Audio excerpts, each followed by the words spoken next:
Vou acionar a nossa reportagem agora e mudar de assunto, porque o presidente do Supremo Tribunal Federal, Luiz Roberto Barroso, afirmou que as decisões da Corte atrapalharam o combate à corrupção no país. Atrapalharam o combate à corrupção no país. Essa fala foi durante uma palestra na Academia Brasileira de Letras no Rio de Janeiro. Janaína Camelo tem as informações. Janaína, qual foi essa fala do ministro em relação à Operação Lava Jato, hein? Bem-vinda. Boa tarde, Evandro. Boa tarde a todos.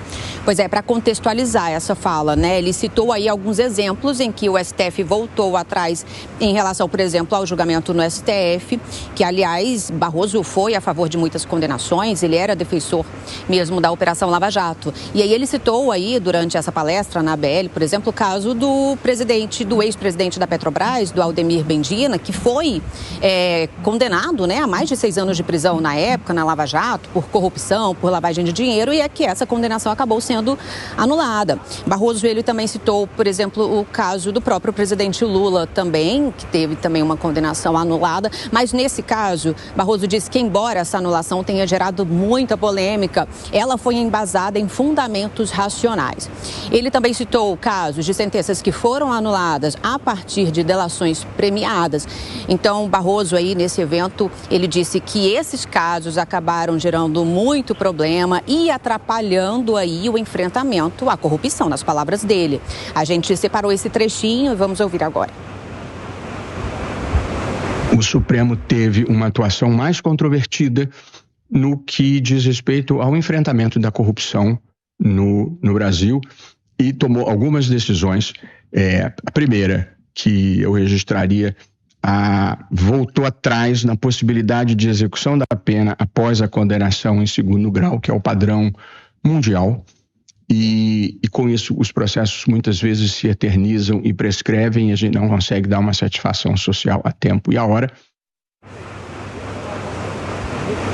Pois é, Barroso disse aí, completando essa frase, que houve decisões do Supremo em matéria de enfrentamento à corrupção que não corresponderam às expectativas da sociedade. Evandro.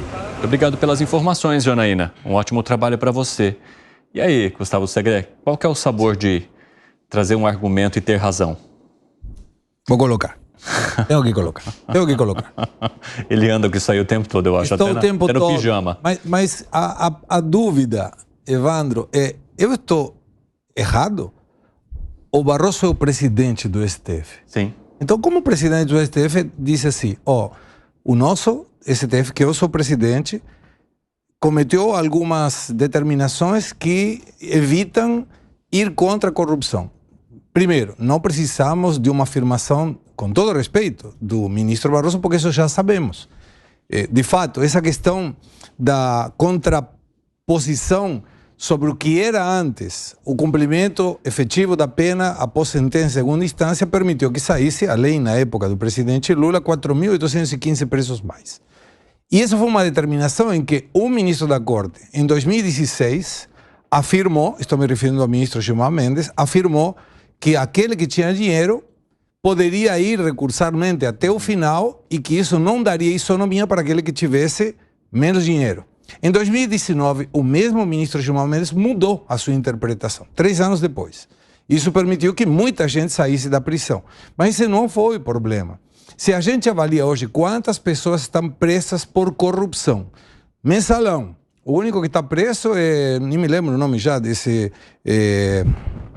aquele que pedia os... Marcos Valério. Uhum. É o único que está preso. O resto não está preso, não. Quem está preso do Petrolão? Poderia estar preso Duque, mas ele se mandou. Alguém avisou que, olha, a coisa está pegando fogo, se mandou. O resto não tem ninguém preso. Então, a fala do ministro é uma questão muito simples de entender. A corrupção compensa, não tem preço por corrupção e não somente isso. Você sabe que em função dessa anulação do processo do presidente, se ele quisesse, e eu espero de todo o coração que ele não queira, ele poderia pedir indenização ao Estado, porque ele esteve 588 dias preso e o processo foi anulado. Então ele teria direito a pedir indenização ao Estado por esses 588 dias. Então a fala do ministro é uma questão que todo mundo sabe e o que me chama a atenção é que o mesmo ministro que é presidente do Supremo diga que o Supremo não atendeu às expectativas da sociedade. é como dizendo, eu não atendi as expectativas da sociedade e eu aceito isso. É muito estranho. Piperno. Eu acho que essa declaração dele talvez o deixe numa situação incômoda com os seus pares. Porque, veja, o ministro, ele divergiu, em muitos casos, de vários dos seus companheiros de STF. Então, o que ele está dizendo é o seguinte, olha, eu também não posso ser responsável por tudo que o Supremo fez.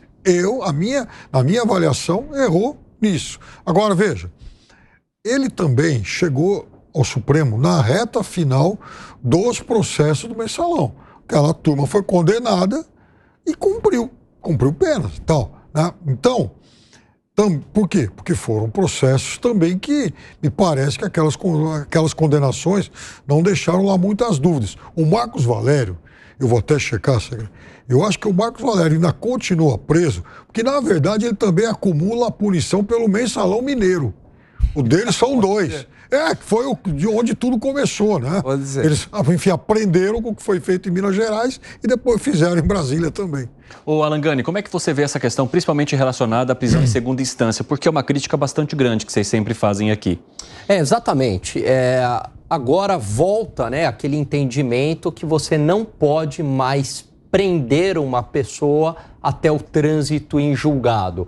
Tecnicamente, os juristas dizem que só tem 2 instâncias, mas na prática 4 instâncias, né? Então você tem a primeira instância e recorre-se à segunda instância, depois vai para o STJ para dizer se é legal ou não e finalmente para o STF se é constitucional ou não. Se você tem bons advogados e como tudo no Brasil passa pela Constituição, porque a nossa Constituição de 1988, ela é extremamente abrangente, um bom advogado consegue levar o caso para o Supremo. Então, a pessoa não pode ser presa, mesmo que haja já um julgamento na segunda instância, o que é uma aberração. E aí muitos falam, mas a Constituição diz isso. A Constituição é clara. Ela diz o seguinte, Evandro, uma pessoa só poderá ser considerada culpada. Ela não fala em prisão, ela fala em culpa. Uma pessoa só poderá ser culpada após o trânsito em julgado. Mas, num julgamento em segunda instância, já há uma presunção de culpa. Claro, um juiz na primeira instância deu o julgamento, olha, o senhor é culpado, e um desembargador ratificou. Portanto, já há um julgamento na essência, como ocorre em qualquer país do mundo. A pessoa pode até recorrer, mas não vai recorrer em liberdade. E aí você abriu as portas para o aumento da corrupção, é isso que Barroso diz. Gustavo Segredo levantou a mão, o que foi? Levantei a mão por quê? Primeira instância, um juiz faz a instrução e determina uma sentença. A parte que se sente prejudicada vai na segunda instância. 3 juízes, Sim, numa escala mais alta, determina se o primeiro juiz cometeu algum erro, tem alguma questão que ele não viu e ratifica ou muda a sentença. Quando vai no STJ, que seria a terceira instância, o STJ o que verifica é o processo. Ele não verifica provas nem da primeira nem da segunda instância. Ele verifica, se cumpriu o processo, o senhor que foi acusado teve o devido processo legal, a parte acusatória cumpriu com o rito? Sim, ok, ratifico a sentença. Vai para a quarta, Corte Suprema de Justiça. O que verifica a Corte? Respeito da Constituição. A primeira e a segunda são as únicas 2 instâncias que verificam provas. Julgamento do mérito. Não tem no STJ prova, não pode aportar mais prova. Então, teoricamente, e isso foi ratificado pela Corte Suprema em 2016, segunda instância já tem a sentença. O resto vou anular se não cumpriu o rito, STJ. Vou anular se não cumpriu a Constituição, STF. Mas o primeiro e a segunda instância são as únicas 2 que verificam provas. Agora, de alguma forma, durante o processo da Operação Lava Jato, houve algum descumprimento desse rito, Alangani? Aí que está o ponto. A Lava Jato foi anulada não por uma questão de essência, primeira e segunda instância. A corrupção existiu.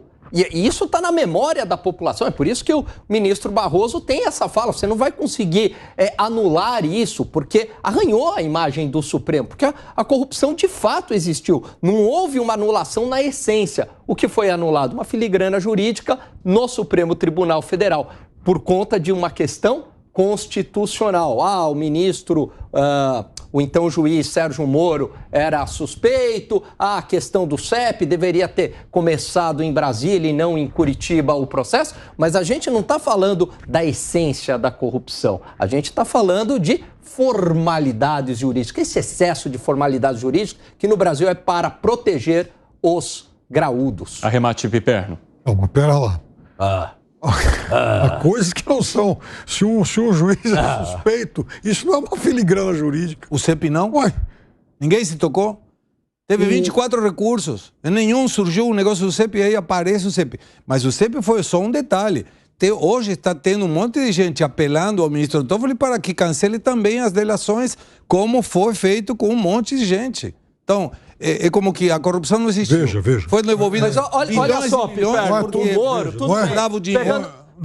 Não é tudo que foi anulado por conta da suspeição do juiz ou por causa do CEP. Foram diversas razões. Por exemplo, as que o Toffoli, inclusive, argumenta, eu discordo, eu já disse aqui, mas...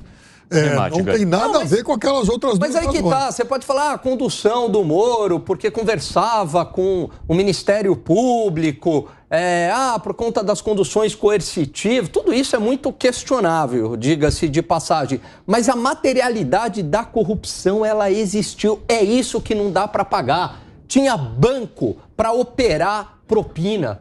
Constituíram um banco para operar propina fora do país. Os executivos pagavam superfaturamento, políticos recebiam, os partidos políticos receberam, tinha planilha, tinha e-mail. Quer dizer, a corrupção existiu e essas pessoas estão soltas.